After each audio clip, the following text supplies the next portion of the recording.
So, reading takes me back to the third grade when I first had to read out loud. I mean, I had to do like church speeches, but reading out loud, like in front of like heathens, uh, yeah, I remember that in the third grade, and it's not scary. It's more of like the same thing that happened when I was in the third grade is now happening now. So it's weird. So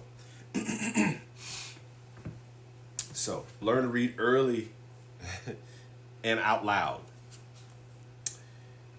Chapter 2, Preconditions. On October 16, 1903, the Hereford Reporter noted New Mexico to have nigger town. The Blackdom Townsite Company with F.M. Boyer, A.M. president, proposes to establish a town exclusively for Negroes in Chavez County near the line of the Pecos Valley Railroad. The opening will occur May 1st, 1904, at which time the promoters propose to locate 10,000 Negroes. Blackdom, Ontology, and the Niagara Movement, 1905 to 1909. In the early 1900s, black activists, intellectuals envisioned greater progress for people under the conditions of American blackness.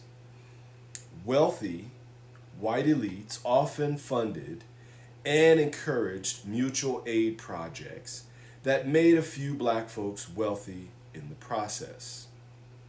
Most notably, Booker T. Washington and his leadership at the Tuskegee Institute found fame and fortune as wealthy white elites helped him promote black progress through labor for the most part. Other less well-funded black intellectuals devised alternative articulations to problematize Washington's perceived limited view. In 1905, out of an intellectual activism grew the Niagara Movement, led by activist scholars such as Mary Burnett Talbot, William Monroe Trotter, Gertrude Morgan, and W.E.B. Du Bois. As a group, they organized an intellectual defense for the value of the ontology of black folks. Grappling with the trappings of integration and the burdens of segregation, the Niagara Movement grew to over 170 members in 34 states of the Union. Part of the mystique of the short-lived movement was in the name that captured the struggle. In the U.S. northern borderland, unable to book a meeting in Buffalo, New York, the group crossed into Canada. In America's northern borderland, the Niagara Movement developed to shape notions of an intellectual blackness. Many of the movement's leaders, including W.E.B. Du Bois, would later apply their Niagara Movement experience to helping create the National Association for the Advancement of Colored People, NAACP. New Mexico borderlands and the birth of Blackdom. At the turn of the 20th century, black folks' excogitation of a black domain in frontier space evolved from an adequate set of circumstances to produce Afrotopia in Chavez County. Blackdomites believed that God, citizenship, collective knowledge, land, and labor were enough to start their autonomy projects. New Mexico was a U.S. territory, and local jurisdictions were restricted from full enforcement of Jim Crow laws. Also, while the black population was minuscule, their occupation of indigenous lands was useful to colonization efforts in the borderlands. Black folks understood the American blackness condition in the territory was enhanced by self-segregation. The Blackdom Townsite Company was part of the scheme to harness black power at the intersection of black ministers, black military personnel, and black Freemasons. Moreover, incorporation helped erect a corporate virtual veil separating Blackdomites from the unique conditions of American blackness in New Mexico to participate unencumbered in generational wealth creation during boom times.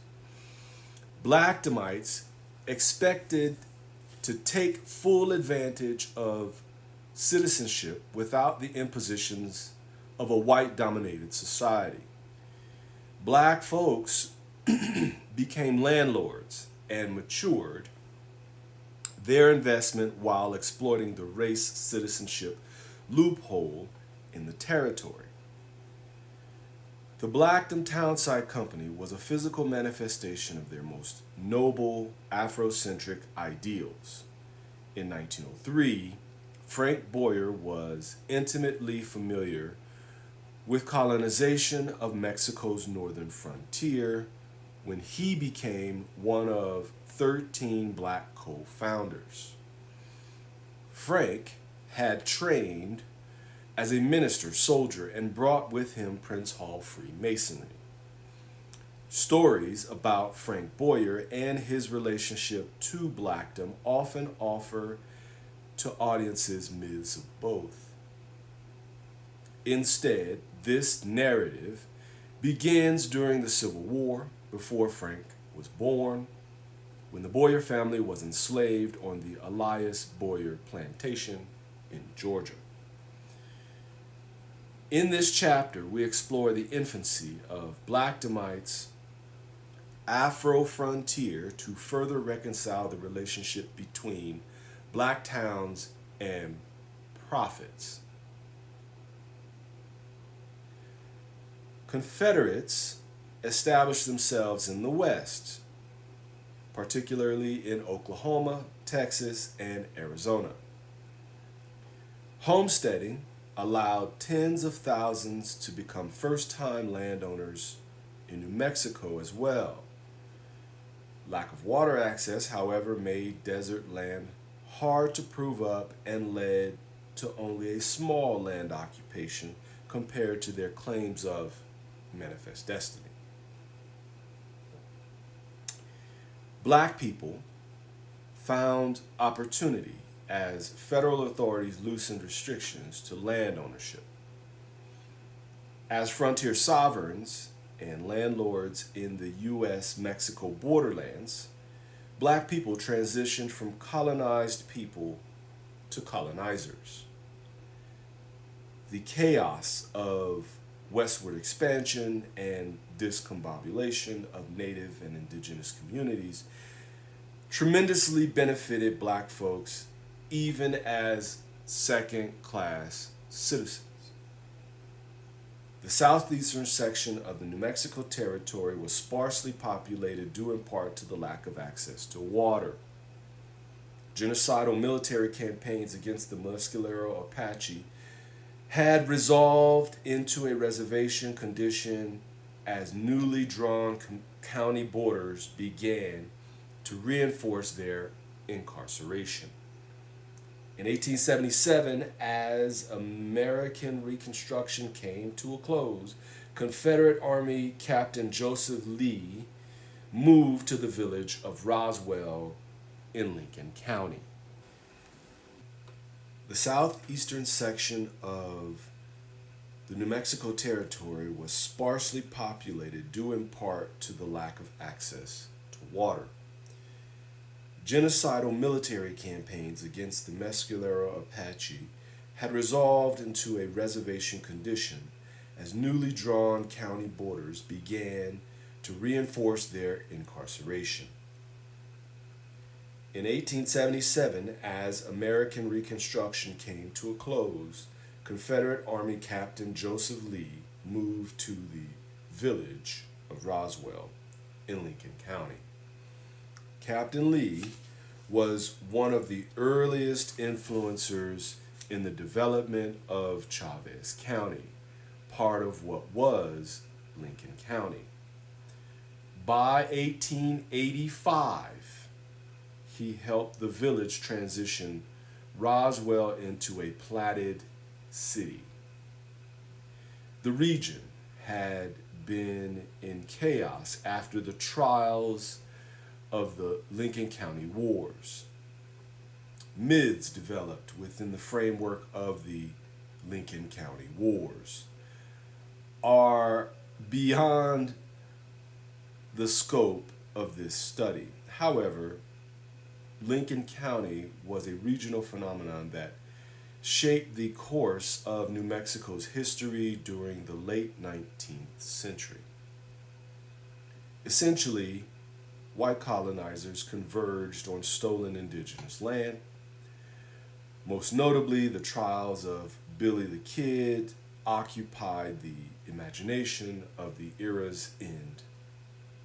Significant to this study, southern New Mexico developed into a Confederate, sympathizer-inspired, stable space to build a southern-styled oasis.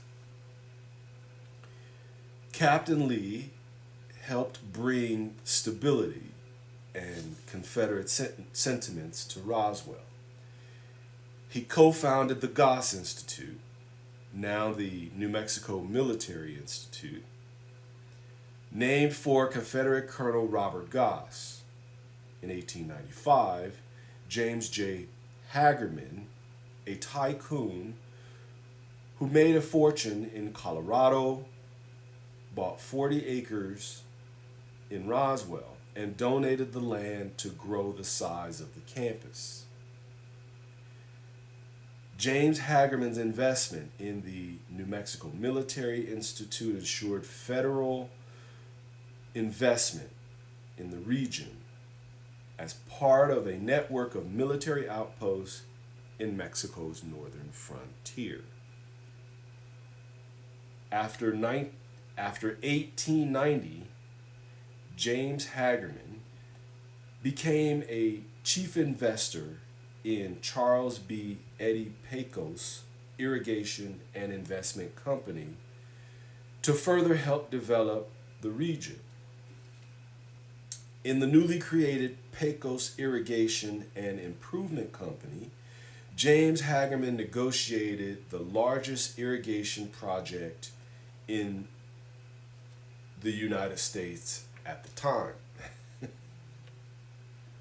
Hagerman led the efforts to engineer a sustainable water supply for 2 irrigation systems.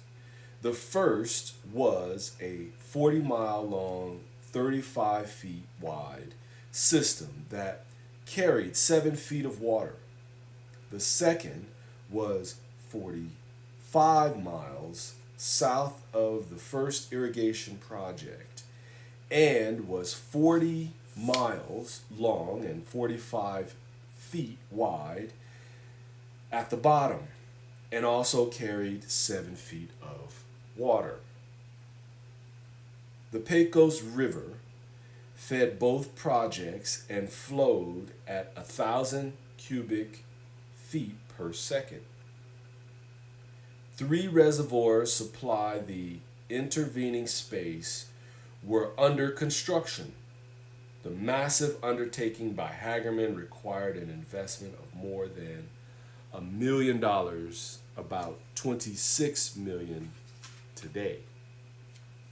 The United States Congressional report on this project ended with the prospect that, quote, no one can even imagine what New Mexico will produce when her immense acreage of fertile land is brought under cultivation through enterprise of this kind. Stability encouraged the immigration of tycoons such as John Chisholm, a cattle rancher who dominated the market at the time. Chisholm lobbied for specific railroad paths and station locations advantageous to his empire in the last quarter of the 1800s. When railroads were established in the Pecos Valley region, Chisholm's fortune grew exponentially. Railroads opened new desert frontier space for occupation and propelled migration to southeastern New Mexico.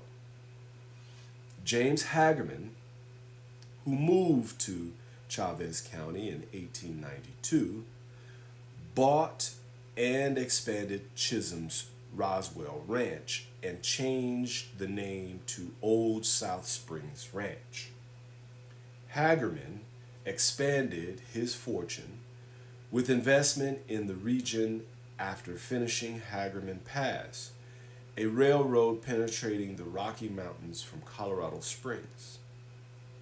Hagerman sold his shares of Colorado Midland Railroad to Atchison, Topeka, and Santa Fe Railroad and began the Pecos Valley Railroad that was completed in 1894. Hagerman pulled investments from the Pullman Car Company and a group of investors led by Benjamin Chaney of American Express for $250,000, about $7 million today in bonds. Hagerman paid the Santa Fe Railroad Company for construction material. The Santa Fe Railroad Company controlled a 370-mile-long feeder from Amarillo to Pecos and connected with the company's southern Kansas line. The Pecos Valley Railroad and its extension allowed the company to control shipping routes in the New Mexico cattle industry. By 1899, with a 200-mile extension of the Northeastern Railway from Roswell to Amarillo, Roswell sustained a direct connection with Denver, Kansas City, St. Louis, and Chicago. Wherever the railroad stopped, populations grew out of necessity and began with machine shops, roundhouses, and railroad offices.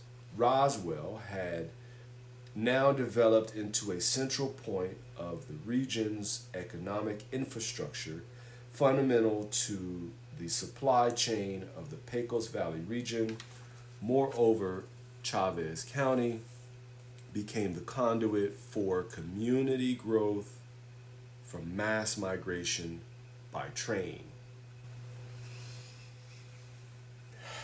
Okay.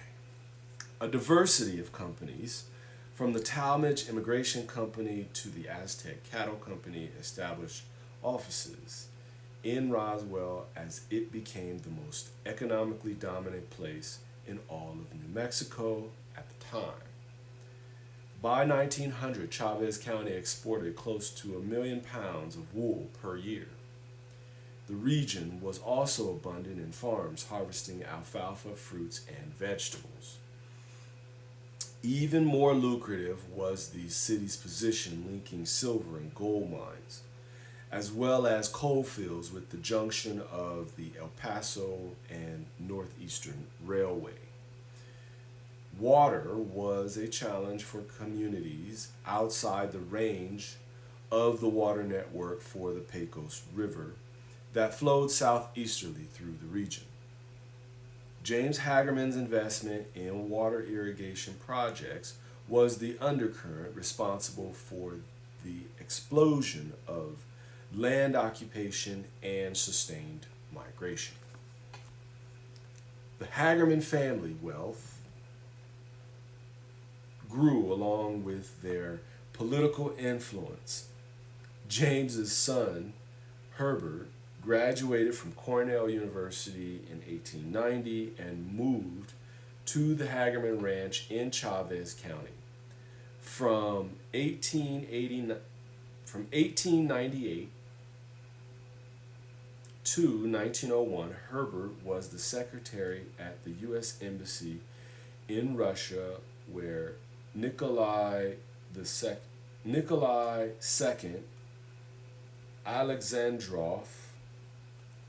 Alexandrovich Romanov. Okay.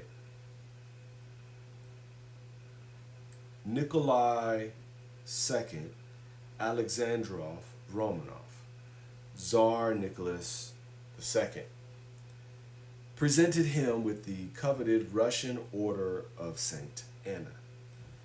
In 1906, James and Herbert used their influence to get Herbert appointed as 17th governor of New Mexico Territory, which guaranteed growth in southeastern New Mexico.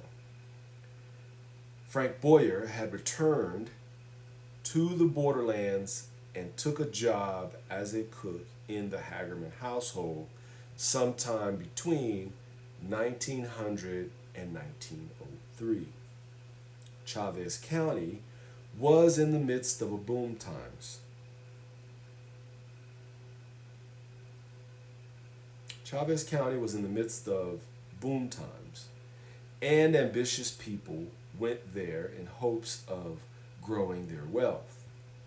Roswell's wealthy families were as cosmopolitan and consumer-driven as people in major cities. Often, they were transplants from the cities coming west in search of new opportunities and or to preserve old fortunes. Elite Roswellians bought luxury items from England, France, and various parts of Asia. Some Roswellians were among the first in the country to use electricity, have the latest in technological advancements, and travel paved roads. In 1901, Dr. W.E. Parkhurst from Lansing, Michigan, was the first person to pull up in a car in Oldsmobile. Racial strife in Texas pushed a few groups of black migrants into the New Mexico Territory in the late 19th century. The motivation for the migration to eastern New Mexico was mostly proximity and a keen sense of opportunity specific to citizenship laws and borders in the Pecos Valley region. For example, cattle baron John Chisholm moved his family to Roswell to raise children with his wife Jency, who was black. This Chisholm family started with John as an inheritor of slaves. John Chisholm exploited New Mexico's lack of Jim Crow laws to occupy space between New Mexican racism and the law of the land to raise a family in sovereignty. Frank Chisholm, John's son, was a part of early Blackdomite colonization efforts as witness on Isaac Jones's homestead, Proving Up Papers.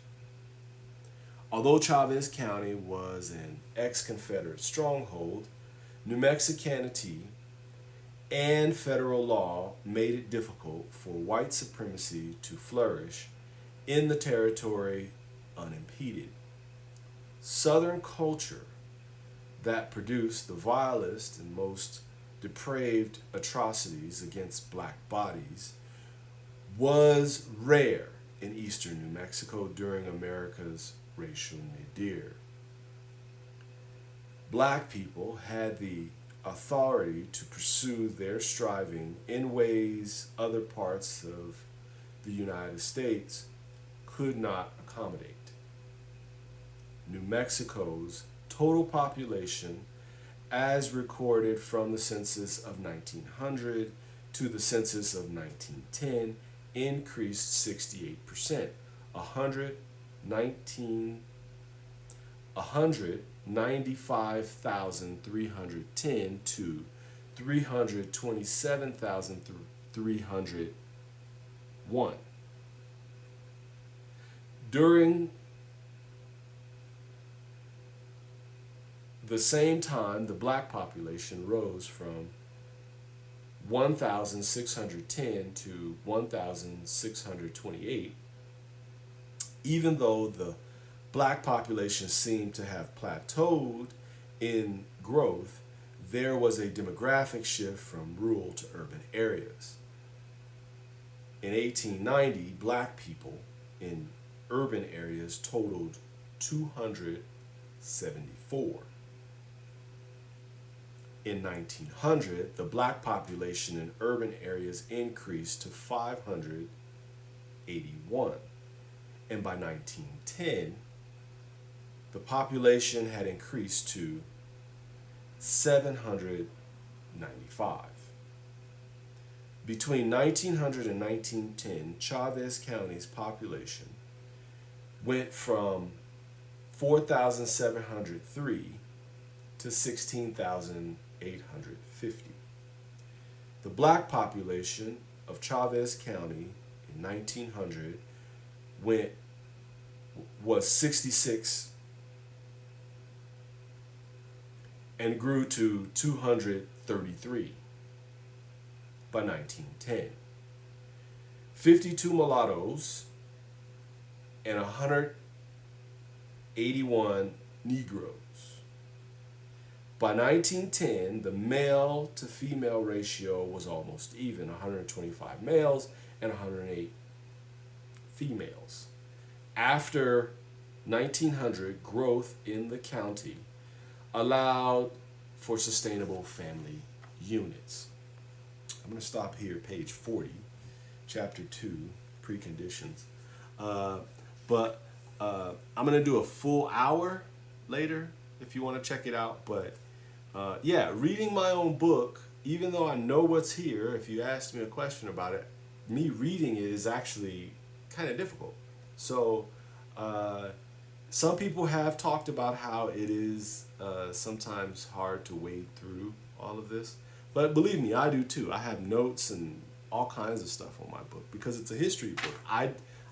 Even though I wrote it, it's history. So I didn't write everything that's here because a lot of it is evidence that I talk about. But most of it is evidence because it's a history book. So I'll read for a whole hour. Hopefully this will kind of spark your interest and then you'll listen. This is chapter 2.